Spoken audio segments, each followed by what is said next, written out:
Hello, everyone. I hope you can hear me. I haven't jumped the gun. Welcome back to our inquiry, which I will dare to call it. This is our third session. As James said, I'm Giles Whittle. I'm an editor at Tortoise. Hope you've managed to get a cup of tea. I certainly have. In this session, we want to examine the government's claim that they were following the science, particularly, but not necessarily exclusively, in the crucial month of March. If the evidence leads us before or after, that's fine. I would like to be able to make a virtue of the fact that there's some inevitable overlap between what we'll discuss in the next hour and what we've discussed in the previous two sessions. So if we come back to familiar themes, let's try and take advantage of the time that we have to dig a bit deeper. But I wanted to focus, if possible, on three particular things. As James said, the decision to abandon test and trace in early March, on March the 12th, the slow ramping up of testing at that period and over the rest of March, which was touched on in the last session. The question of whether pursuing herd immunity was ever or should ever have been part of the official scientific advice to the government, and also whether or not the UK government was in fact well prepared, but for the wrong pandemic. So what was the scientific advice? Was it good advice, insofar as we're able to judge, not many of us being specialists? And was it followed? There's plenty for us to get stuck into. And I'm delighted that, in principle at least, I haven't seen them on the top of my screen yet. We're joined by Professor Sunetra Gupta, the theoretical epidemiologist from Oxford University. Hello. Thank you for joining us. You've been fearless in advocating what I've noted down in my notebook as strategies that have not, by and large, been adopted by the government. But you've certainly put your head above the parapet in advocating them. By Professor David Alexander, if he's able to join us from Italy. I know that there were some obstacles in the way of him doing so. It'd be great if he may be able to join us a bit later. And we're joined by Tom Whipple, science editor of The Times, and full disclosure, an old colleague of mine. Tom is an all-round great reporter who has been doing some great explanatory and investigative reporting over the course of the pandemic, from home by the look of it, mainly.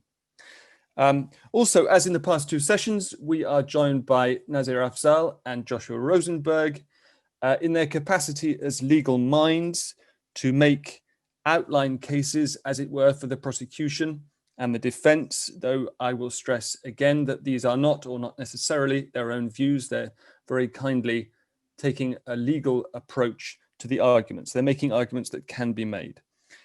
Please, all of you who have joined us, if you have experiences or evidence broadly defined that you think bears on anything that's being discussed, do put it in the chat. As James was saying in the last session, we will keep everything that goes in the chat. We'll also make transcripts of all the sessions, and it will all inform the journalism that we produce as a result of this. So we'll stick with the format of the past two sessions and start, if we can, Nazir Afzal, with you. Broadly speaking, let's frame the question like this. Is it fair for the government to look back at March and say, we followed the science? Thank you, Giles. As you just said a moment ago, a decision was taken by the UK government on the 12th of March to stop testing even those with symptoms, and that any community testing was to be replaced by tests taking place in hospitals, with the requirement that those who are sick in the community should be required to self-isolate. Let me be personal for a moment. My brother got ill in the middle of March. he was told to go home by the hospital. On the 1st of April, he went to A&E. They tested him for COVID in the hospital, but they sent him home with some medication. He died on the 8th of April, and the test came back positive on the 9th of April. No attempt was made to look at who he contacted. The test obviously took so long that we weren't even able to get him back into hospital. I didn't go down because of obviously lockdown rules, but potentially I could have been exposed. And that's one of the reasons why I'm happy to talk about this subject. The question, as you rightly made out the point, was it science or a lack of resources? And additional questions then need to be asked about whether there was a battle within government in relation to whether a herd immunity was the eventual goal. Now, the weakness of the preparations was exposed in 2016 by Exercise Cygnus, which is a pandemic simulation, and the necessary steps, remedial steps, were not taken by the government. That was a war gaming of a flu pandemic that infected up to half the population and caused as many as 400,000 excess deaths. And the UK was deemed to be underprepared. So in that 4 years between 2016 and 2020, could the government have done more? It seems almost illogical that the country could and should have done more, ended up with the worst coronavirus death rates in Europe. One question may be that the country had planned for an influenza pandemic in such detail that it threw away the preparations it needed in the face of any new challenge. With previous successful experience in holding back, for example, the arrival of SARS in 2003 by aggressively testing people at the borders. However, the government's 2011 pandemic preparedness strategy concluded it would be a waste of public health resources and capacity to halt a new pathogen as it would spread too quickly. As a result, millions of people were flying into the UK throughout February and March without being tested, and we were already in the first wave of the pandemic. In February, the UK's total contact tracing capacity amounted to 800 new contacts a week, equivalent to just 5 new infections.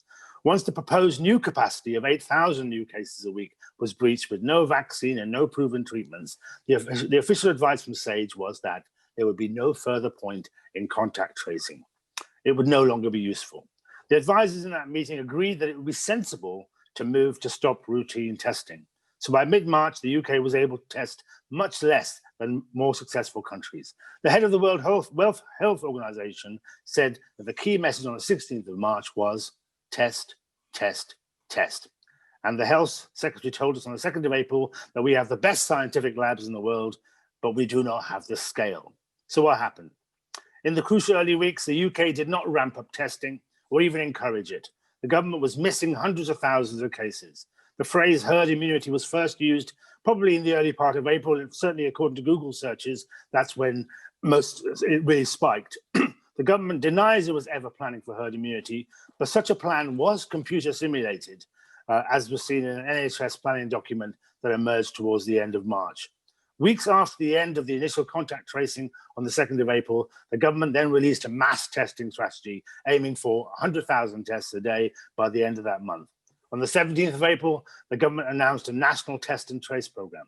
The reality is that it did not increase significantly until May and was not even launched properly until the end of that month. By that time, tens of thousands of people had already died. We learned that the government outsourced much of its testing strategy and that it was on the verge of collapse in October, having failed to contact nearly 250,000 people, or 40% of its contacts in that 4-month period. And we know also the government's presentation of data has been woeful. The figures of number of tests being carried out included, for example, the number of testing kits that had been posted out, regardless of whether they were returned. The Telegraph newspaper found early on that 30,000 people would need retesting because of errors in American laboratories. And additionally, the testing data was not being provided to local NHS and local councils. In my view, the public health system in the UK was being marginalised because the government were reluctant to build a long-term system, preferring contracts that started from scratch but had no soft intelligence networks. They relied entirely upon IT and telephone-based approaches. Central data was not shared with local systems until very recently. The Prime Minister favoured science modelers rather than population behaviour experts. The way that families were dealt with was despicable.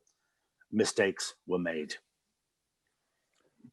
Thank you, Nazir. Can I just pick up on one point of detail? Did you say that the Telegraph reported that 30,000 people needed retesting because of errors in American Yeah, labs?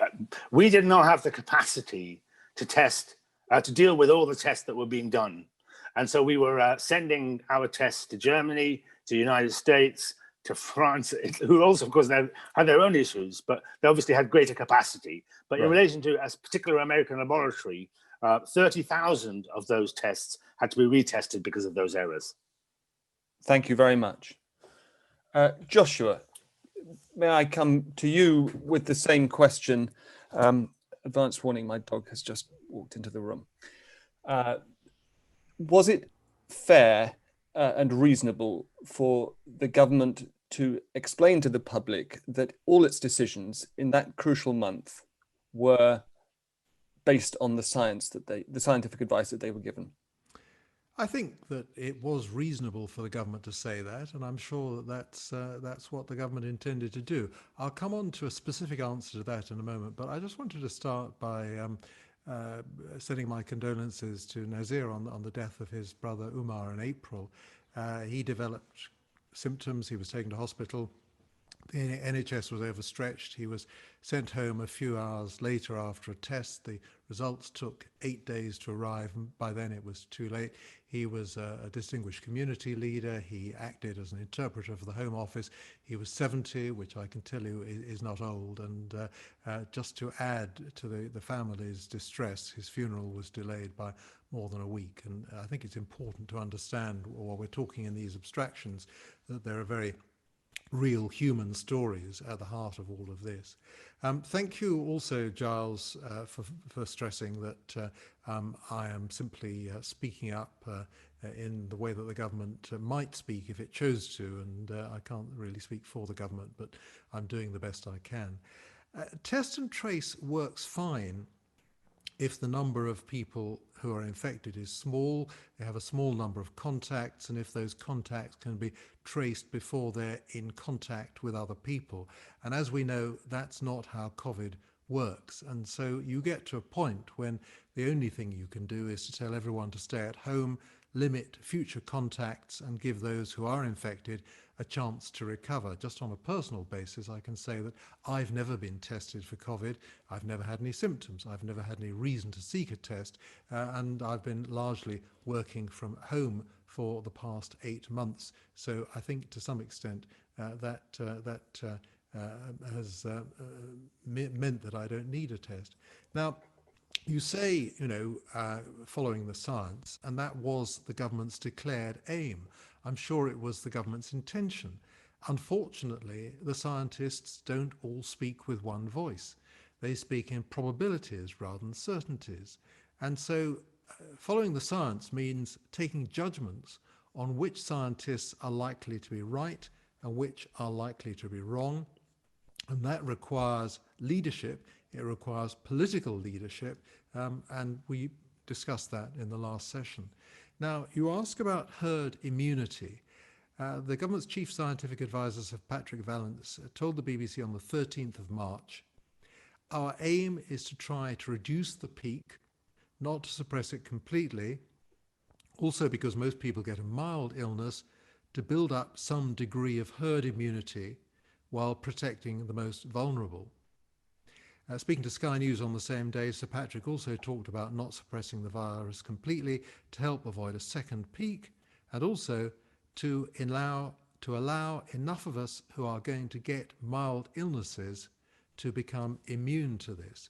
And he was asked what proportion of the British population would need to contract the virus for herd immunity to become effective, and he replied, probably 60%. Now, that was a very unfortunate remark. A 60% infection rate would have led to a large number of deaths.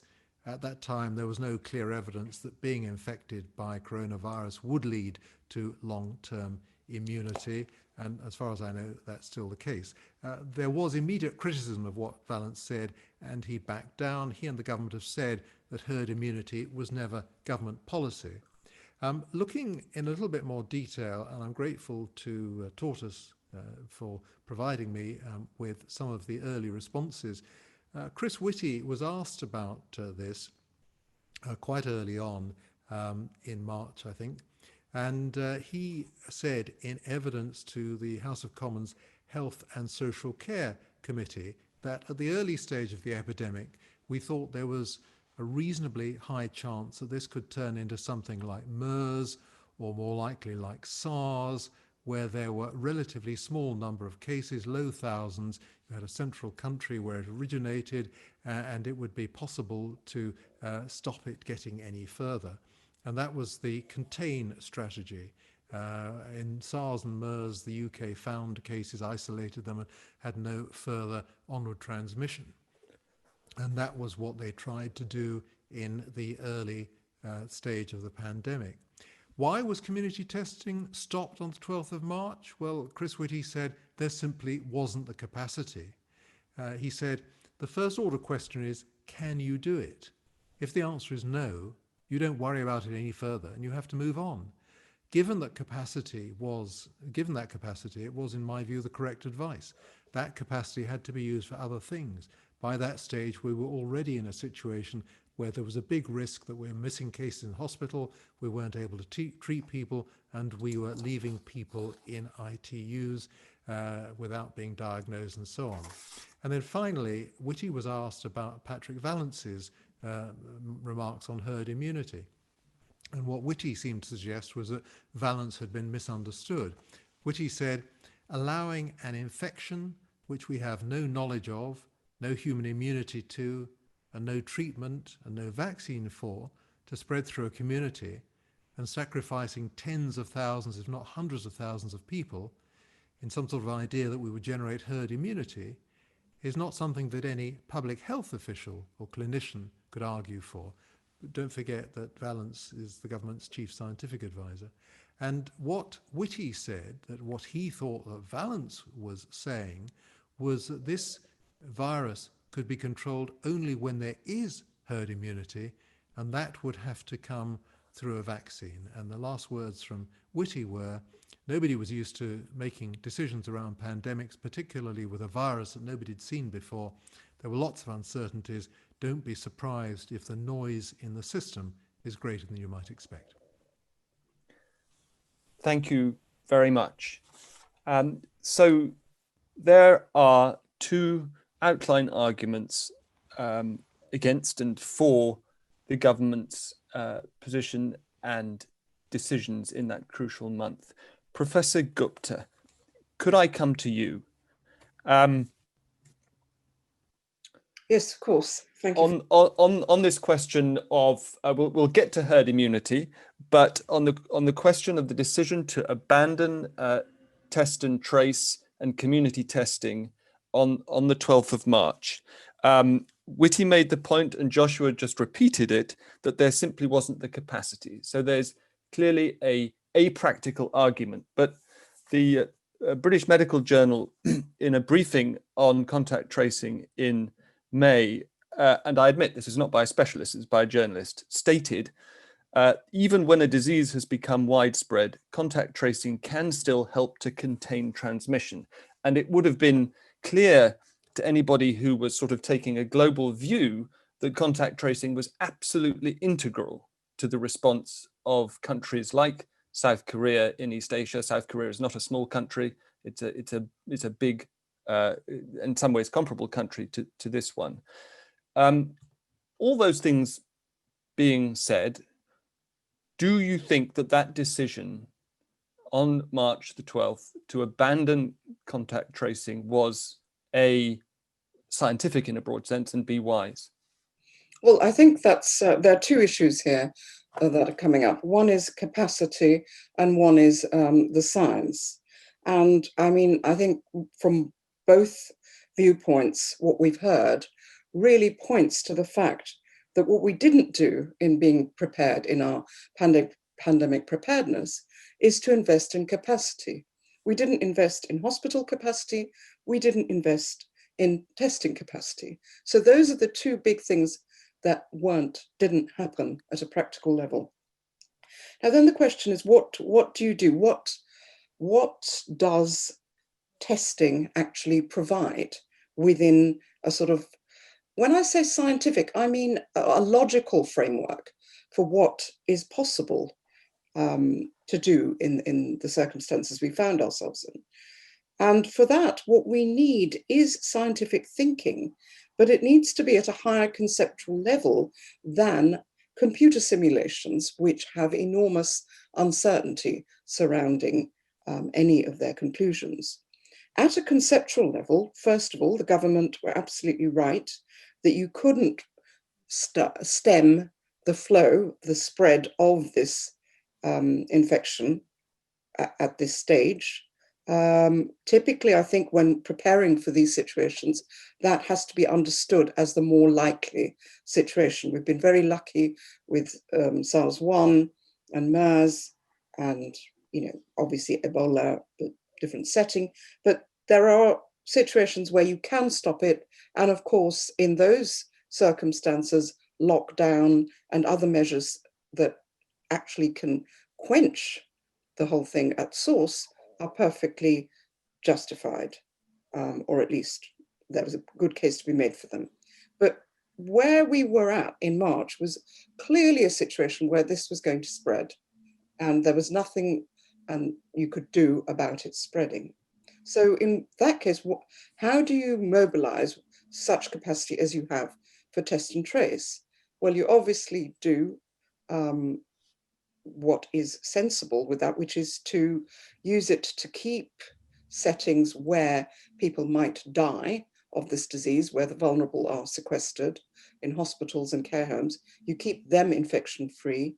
You trace back infections to contacts to make sure they are monitored carefully to stop them again dying. So it should have straight away been part of a mission to protect those who are vulnerable rather than to stop the spread of the infection.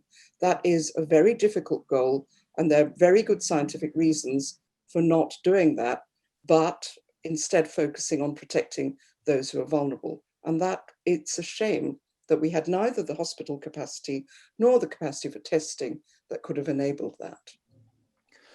So it's your understanding that from that point, although we know that test and trace was abandoned in the community, but what you're saying is that it would have been good if that was understandable. It would have been good if from that point on, test and trace could have continued in hospitals and care homes, but it didn't happen there either.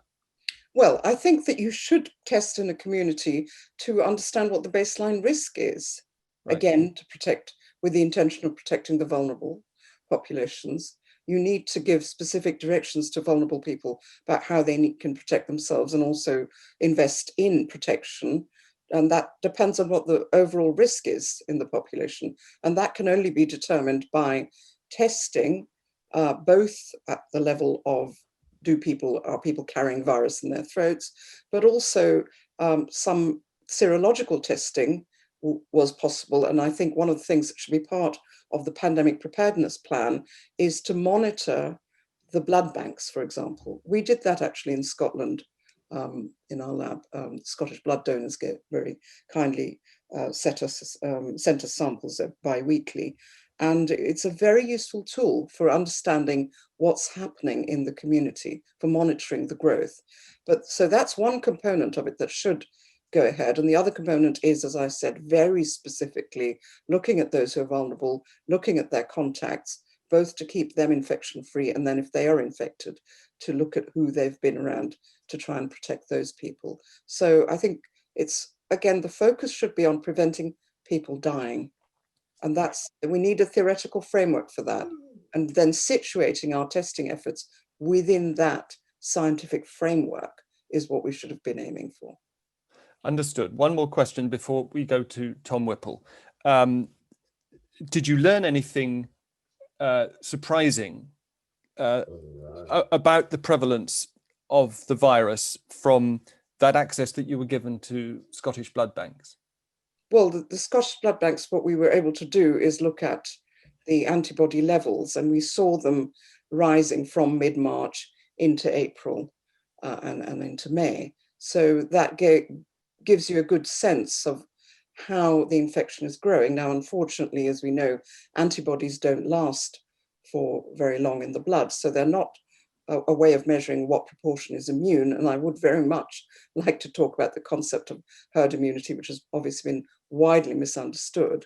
But so linking antibody levels to the level of immunity or the level of exposure required for protection is made complicated by the fact that the antibodies themselves decay, even though immunity does not. But so what we learned, I would say, mainly from the exercise performed in Scotland, was that this was a very good way of monitoring the disease. So in fact, what I would have suggested is in January, we should have started monitoring the blood banks straight away. And that would have given us a better sense of what was happening. As such, it's kind of inconceivable that it wouldn't have arrived earlier. It must have been spreading in China for a long time before clusters of cases became visible. So it's sort of inconceivable that the infection wouldn't have arrived earlier. And there are studies now from various parts of the world showing that it was prevalent long before we came to recognize it as a threat. Okay, thank you. Well, I will make sure that we come back to herd immunity, obviously. But let me come first to Tom Whipple. Tom, in your understanding, having reported on it, why was test and trace abandoned in March? Was it science? Was it resources? Was it both? Was it the right thing to do? I mean, it was resources. We basically didn't have a test and trace capacity back in March, and you can discuss why that might be the case, and you can question whether that's logistical incompetence. But at the time, on the scientific question of using it, it was exceeded. I mean, I was chatting to scientists at the time who were absolutely flabbergasted that we'd given up on testing just when it was most needed, and maybe we shouldn't have explicitly given up on test and trace them, but the fact is it was completely overwhelmed and was, in terms of controlling the outbreak, essentially totally meaningless. Is it the case, by the way, that at that stage, before concerted efforts to ramp up testing capacity, contact tracing capacity was sufficient only for literally a handful of cases, if you extrapolate from the number of contacts that a particular infected person is likely to have made, like 5? Yeah, there's an astonishing SAGE document where you see them talking about 5 being our limit, and maybe let's ramp that up to 50 a week. So yeah, I mean, it was essentially not there, and actually, I mean, I take quite a positive message from that, which is we've now gone up by 5 orders of magnitude in terms of our testing capacity. So if anyone's worried that we're not going to the logistics to do vaccines, I think that shows what can be done actually. But yeah, at the time it was essentially non-existent.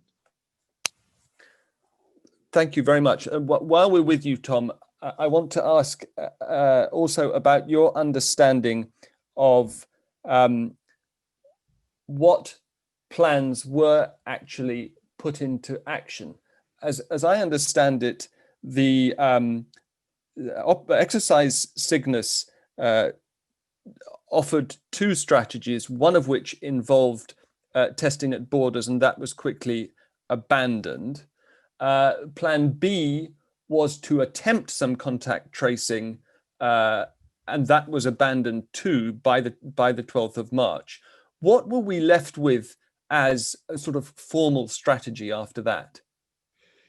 If you go through the SAGE documents from right up until mid-March, there's a very strong idea of rather than suppression, mitigation.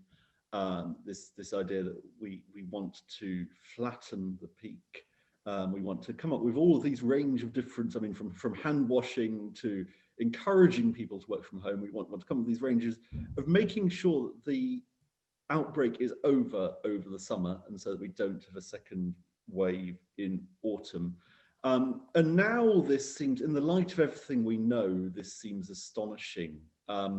What I'd like to say, though, in terms of following the science, that this was complete orthodoxy. No one had ever considered this possibility that we would stop the world, that we would just cease to have, functioning societies as we do now. If you look back to all of our pandemic strategies, you look back to the one authored by David King, who now leads, I guess, the most dovish or hawkish, I'm not sure which way one would describe it, of groups Independent Sage. It is very much a herd immunity kind of strategy. It is let this pass through the community in as controlled way as possible, because the idea of stopping it in the way that we have is so absurd. So that was what they were doing right up until mid-March. They were considering this. We were following our pandemic plan, and that was the plan such as it was. And then it all shifted.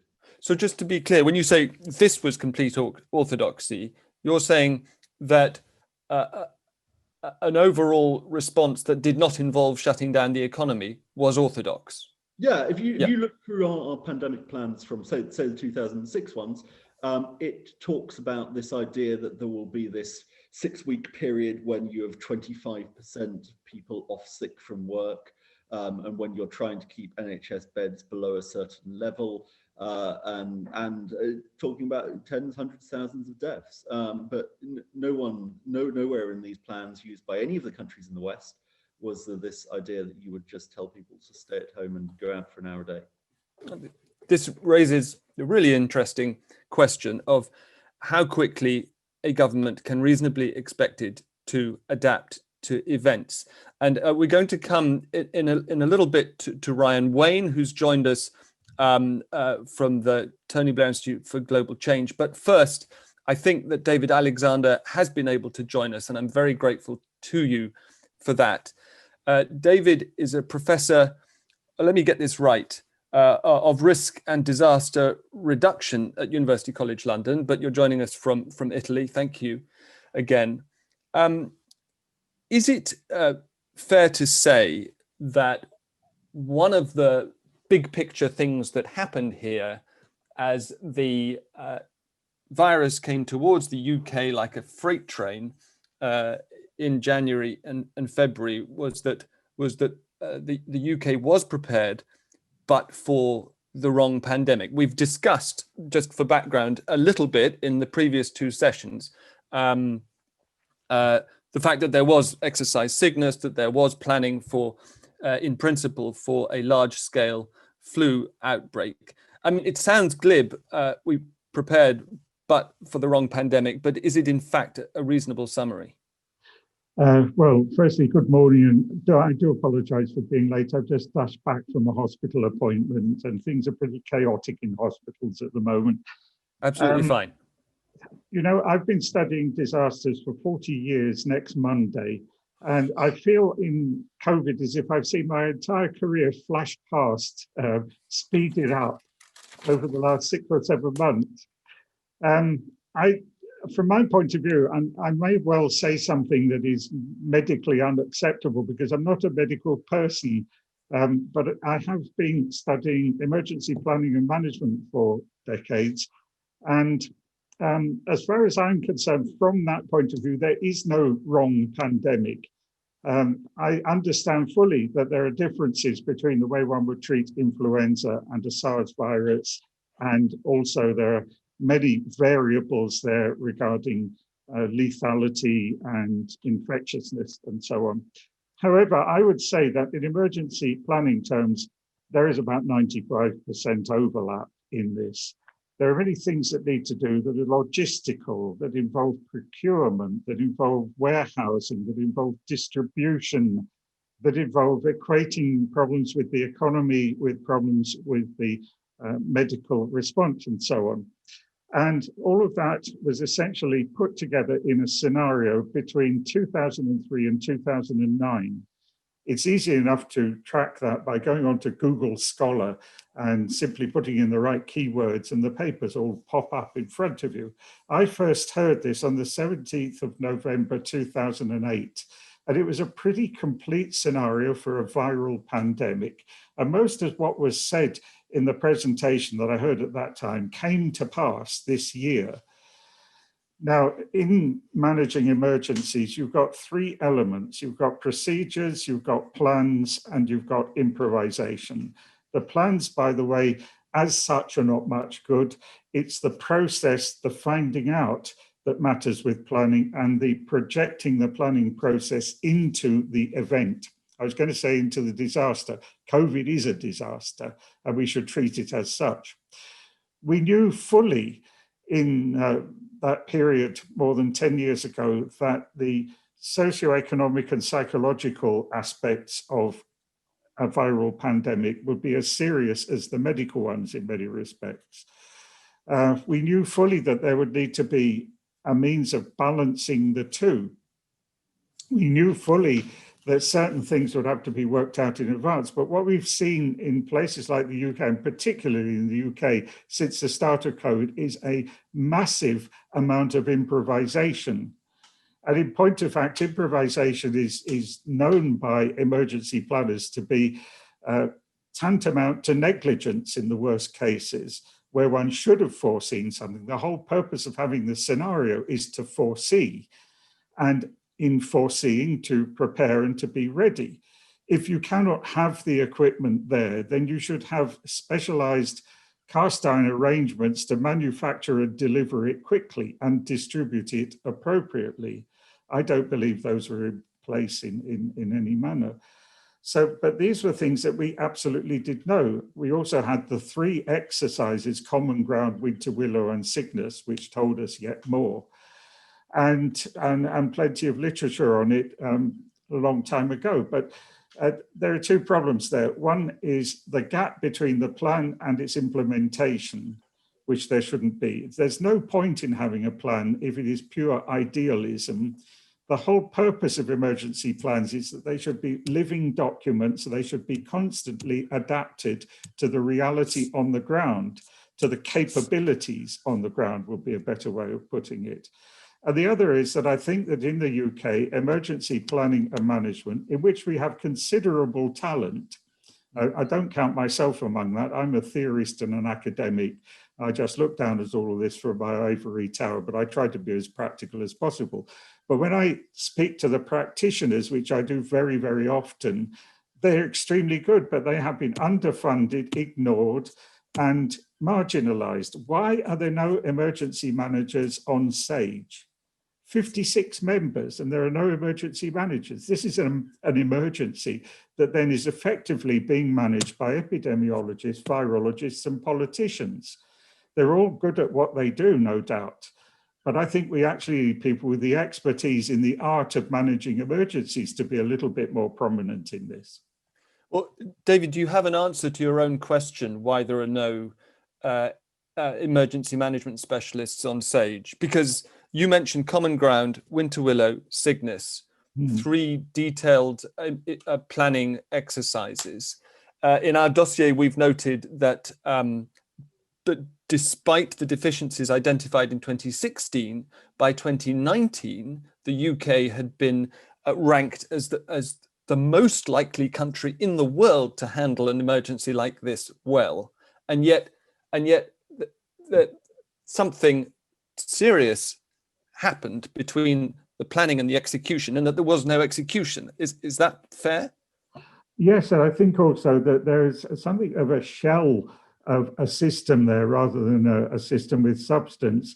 The UK, as far as I know, is the only country to have abandoned its general law for the management of emergencies.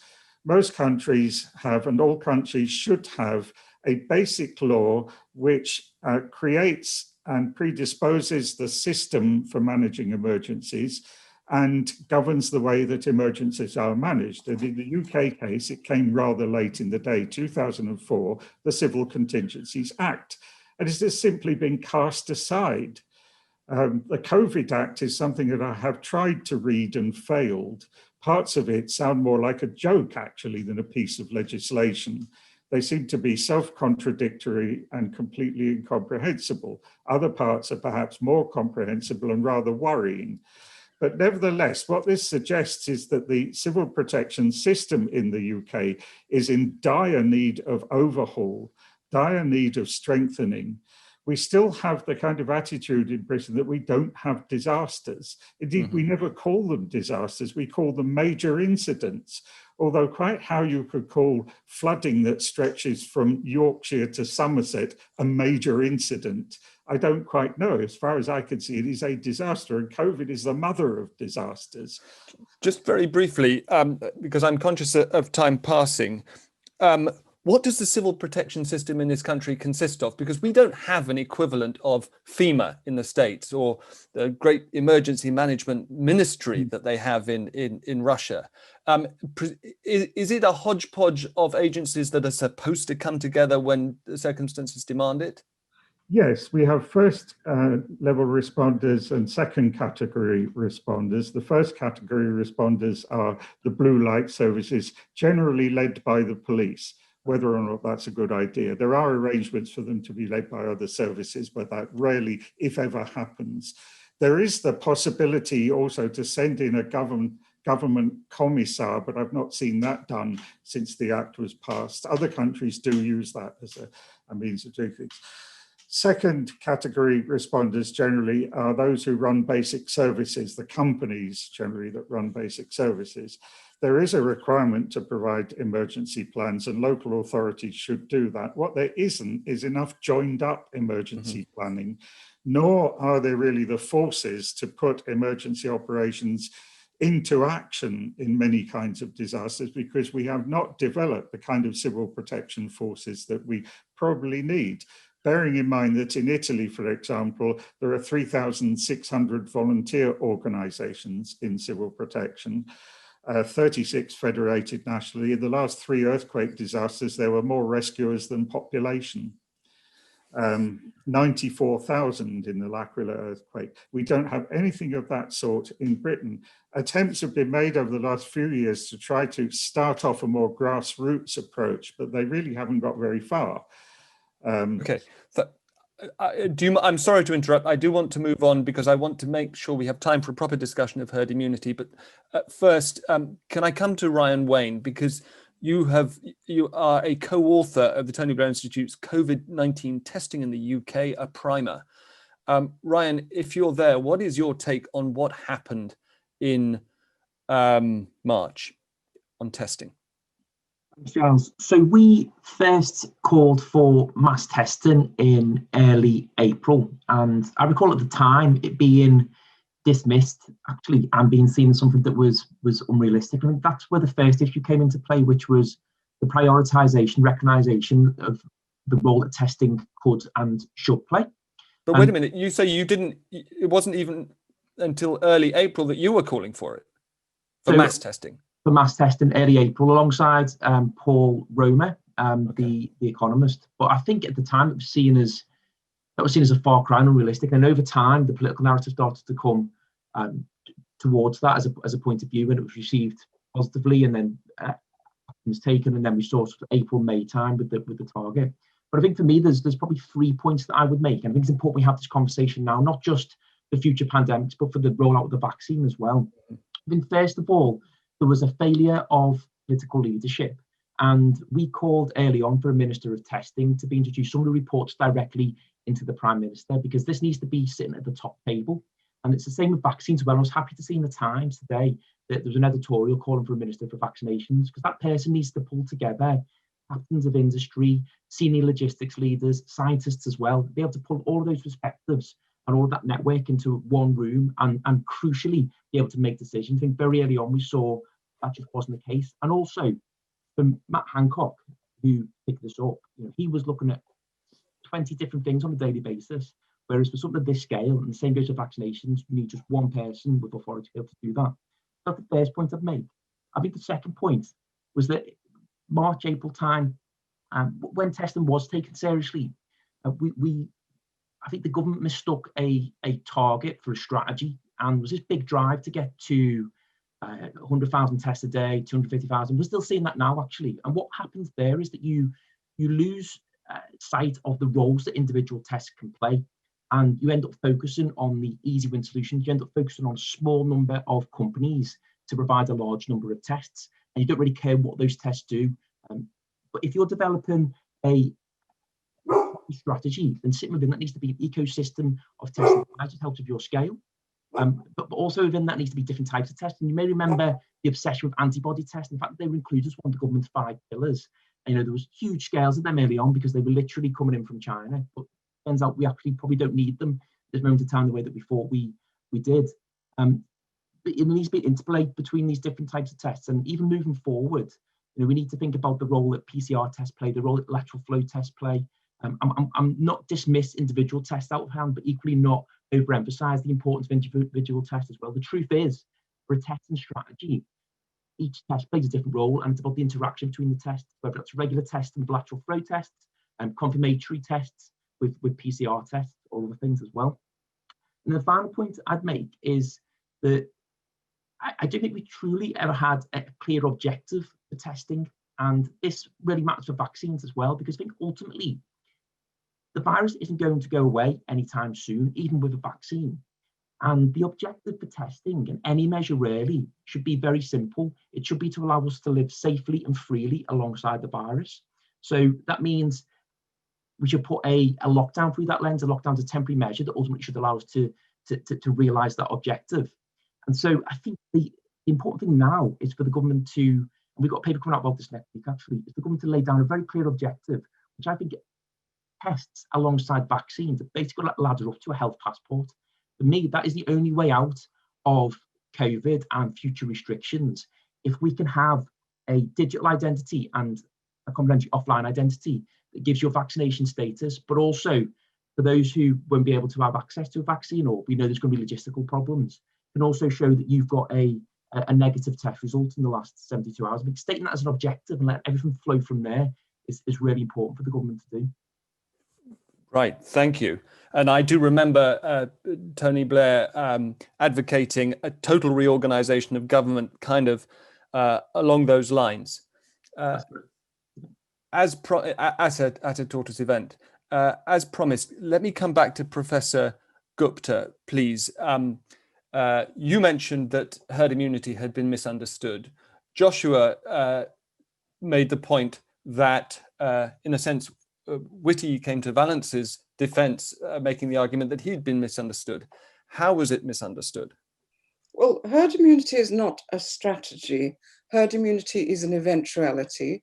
Herd immunity is population level immunity that builds up and remains at a sort of equilibrium level so that you get numbers sort of bobbing up and down around that equilibrium level. And at that equilibrium level of protection or immunity in the population, the risk of infection is low enough that we tend to say, okay, that's fine, we'll live with that. And that's what we do for flu, for all the other coronaviruses, and a whole wealth of respiratory infections.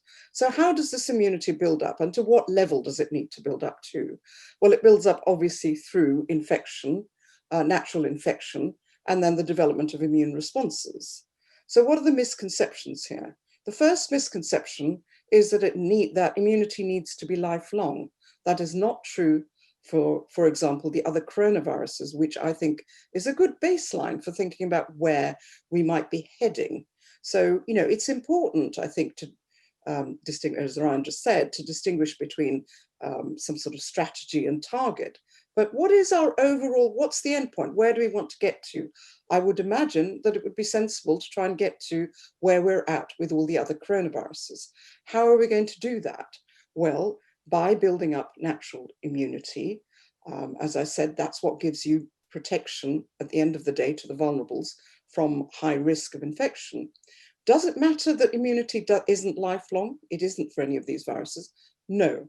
The analogy I use here, or was using, was of a cistern, where it's not how leaky the cistern is that matters in maintaining a water level. Another analogy I came up with the other day was how many people are married in a population. The divorce rate doesn't particularly affect that, as long as people get remarried. And the good thing about reinfection in coronavirus is that it doesn't carry with it the high risk of death and disease as it does in some vulnerable sectors. Do we know that already? Well, certainly for the other coronaviruses, it doesn't. Oh, I see. There's absolutely no reason to, unless proven otherwise, there's nothing about this coronavirus that makes it particularly different from those. The reason why a lot of people are dying right now is because they've never experienced this particular coronavirus. So what is a way forwards that could get us to that point without causing all the deaths in between? And one option is to allow the infection to reach that point, but protect the vulnerables in the meantime. And this can be done obviously through shielding and infection control testing, tracing, whatnot, and of course with a vaccine. The vaccine can help enormously in protecting vulnerables. A vaccine to achieve herd immunity through vaccination is a much taller order. And whether or not we get there, we can achieve that same level of equilibrium prevalence of infection as we have with the other coronaviruses, with additional protection to those who are vulnerable, in a much simpler way than testing everyone, locking them up, and causing undue harm to a large sector of the population. I think it's telling, I completely agree with David Alexander that the lack of emergency planning in this has been absolutely disastrous, because I think if we had experts in that area, they would never have allowed lockdown to be considered to be a potential weapon in this. What we should do is think about herd immunity as a potential weapon that we have to carefully use. We have to deploy it carefully. We mustn't use it in a way that actually causes people to die. And there are ways that we can discuss about how we can get there. What level of exposure do we need in the population? We don't know. These numbers of 60, 70% are plucked out from a very simple textbook analysis of a very simple model. There are groups, including ours, Gabriela Gomez, Carl Friston. We can show, it's very easy to show that, particularly because people we know now, have immunity from exposure to other coronaviruses, that the actual levels required for immunity are much lower than that number. So again, the cistern may already be half full anyway. What we want to do is get to that point where the water level is at where it should be, at that equilibrium level. And how quickly people lose immunity and gain it does not impact on that. These are very basic fundamental precepts which seem to be missing from the discussion, and I am flummoxed as to why that's the case. Okay, thank you very much. Tom, can I come back to you? From your reporting on this issue, if we accept that in formal terms, herd immunity was never a goal of government strategy, was it the case, however, that there was, in the scientific advice, anxiety from Valence and others about if you suppress the initial curve too much, then you increase the chances of a second curve later, a second surge later in the year.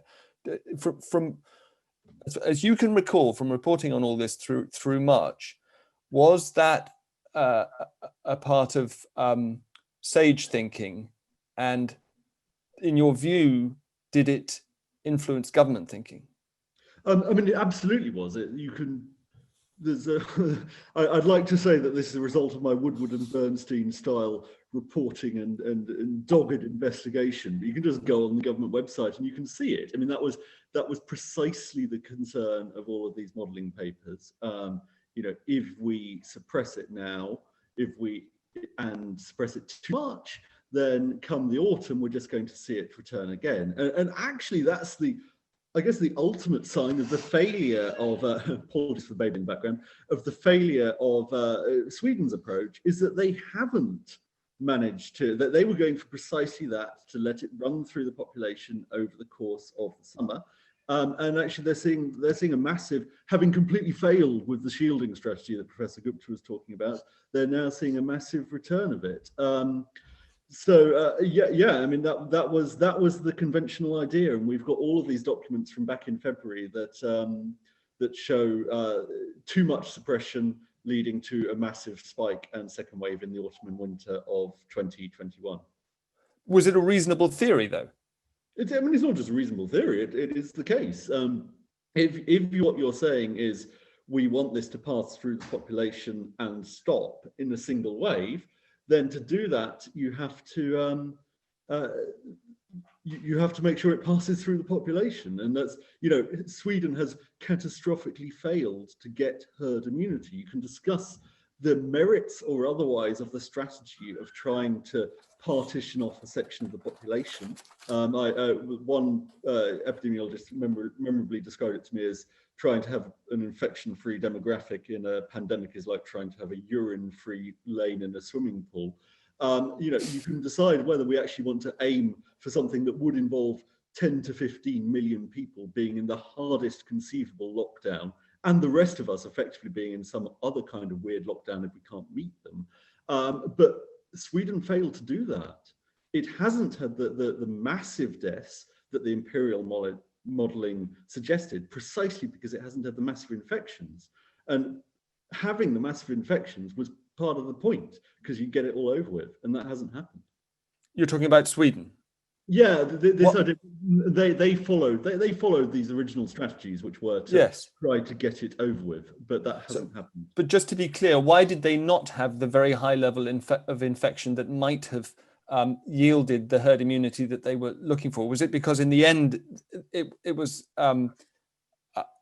a halfway house, and they did deploy social distancing and that kind of thing? It's partly that they had a strategy from the beginning, which was actually not that dissimilar from the one that we were trying to impose maybe on the 18th of March, which did lead to social distancing and all of these other things. It's also because these things involve people. The sort of the null scenario of imperial, that this would pass through the whole population with 500,000 people, always was based on the idea that people didn't change their behavior. And when there's plague, and that they've really ignored this, when there's a plague, people have this annoying tendency to change their behavior. So they just haven't had the infections that we anticipated. While we still have time, I've got. I want to come back to Nazir and Joshua briefly at the end, but I have one more specific question. Forgive me, everybody who's been contributing in the chat. We are not ignoring you. I just want to make full use of the speakers that we have, and we will keep everything and all the resources that we've been directed to in the chat. But one quick question for each of Professor Gupta and Professor Alexander. First of all, Professor Gupta, you were a signatory of the Great Barrington Declaration. Yes. What did it call for?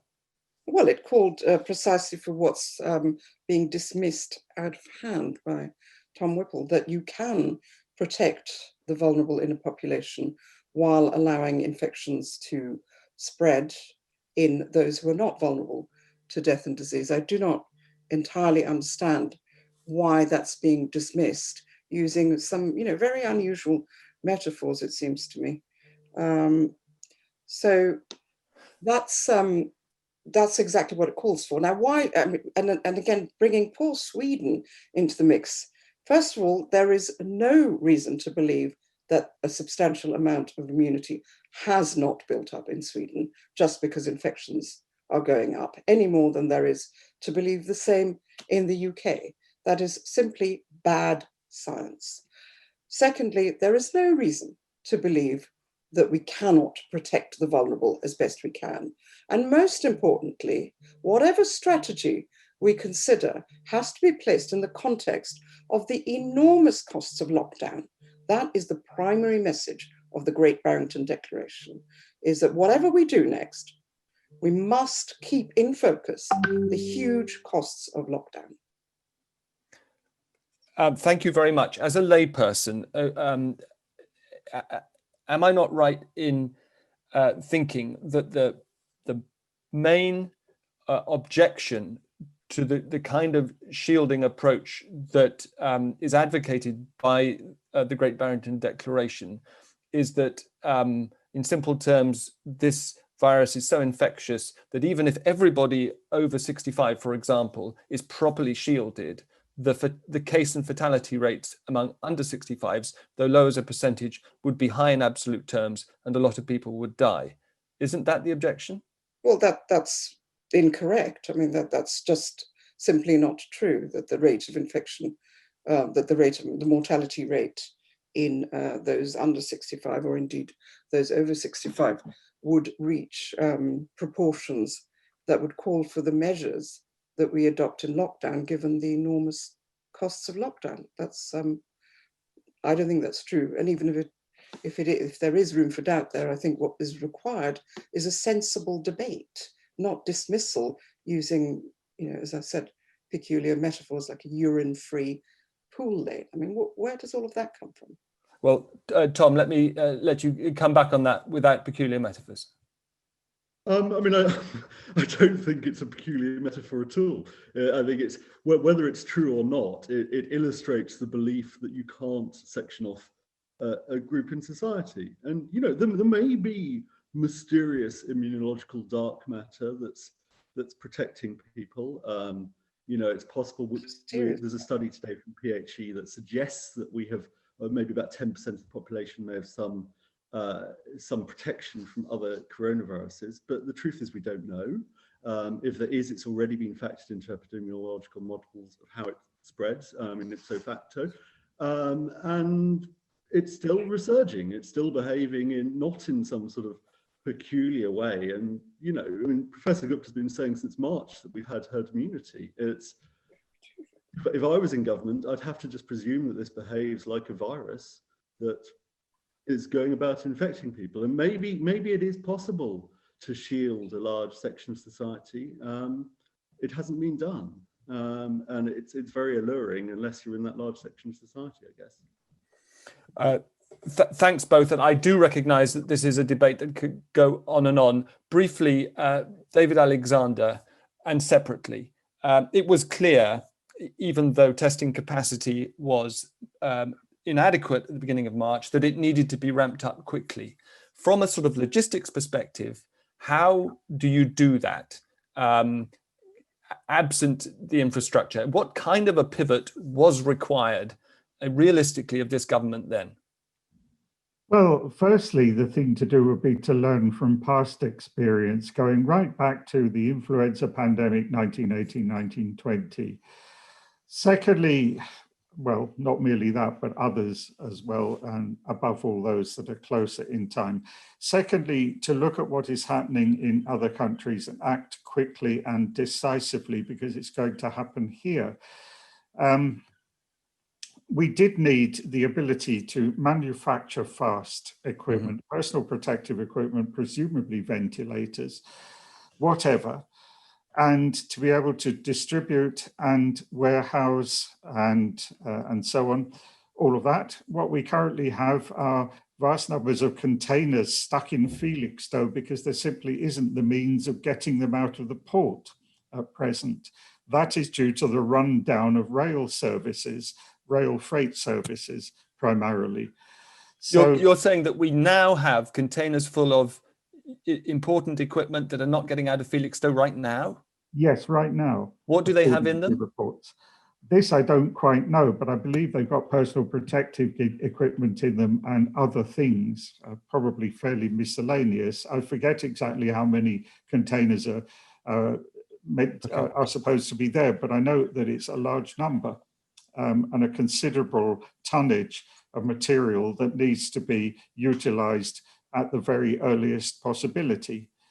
So that really then is a failure of logistics. Well, what do you have to do to improve logistics? Well, if you use the scenario properly, you can think through the scenario, including as a cascading disaster, and we have methodology to be able to do that, so that it will tell you what the needs will be. And you will also be able to investigate where the blockages and the inefficiencies are and make plans to be ready to do something about that. This was not done. It is quite remarkable that the National Risk Register, at least the part of it that isn't top secret, I have seen the secret part of it, but only very briefly in a Whitehall corridor with someone looking over my shoulder to make sure I didn't copy anything.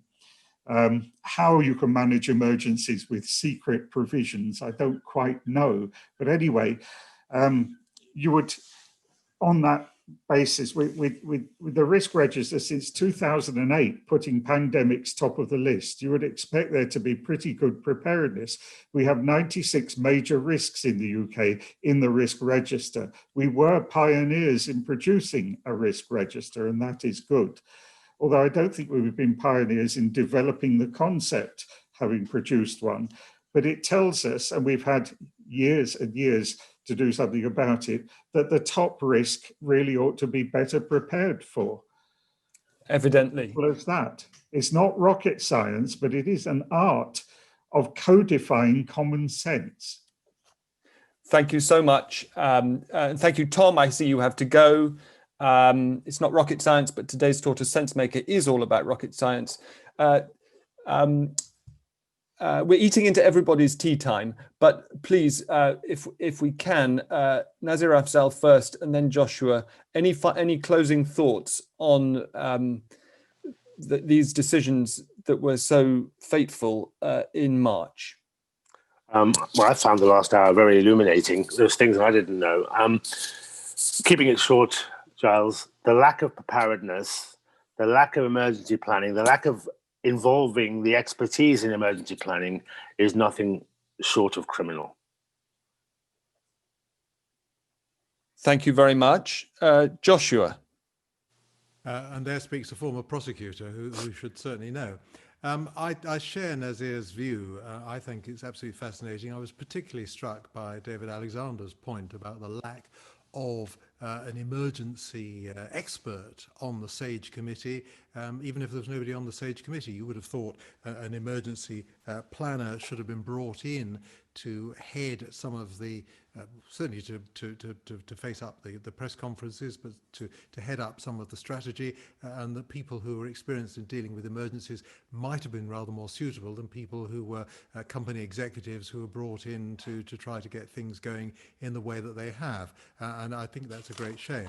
Ultimately, though, my brief was to defend the Prime Minister. Certainly there should have been better contingency planning. And one can point to the fact there's been a Conservative-led government for the past decade. It's no excuse to say that Boris Johnson was preoccupied with Brexit in January and took his eye off the ball in February, leading to what we've heard in March. But nor is it fair to blame him personally for the government's lack of preparedness. I think this goes back perhaps 40 years to the hollowing out of the civil service under his predecessor, Margaret Thatcher. Thank you very much. We will we will try to take a step back and consider it with that wider lens. Rather than try and wrap up now, I will simply thank everybody. I know Joshua and Nazir, you've done sterling duty these past 3 sessions.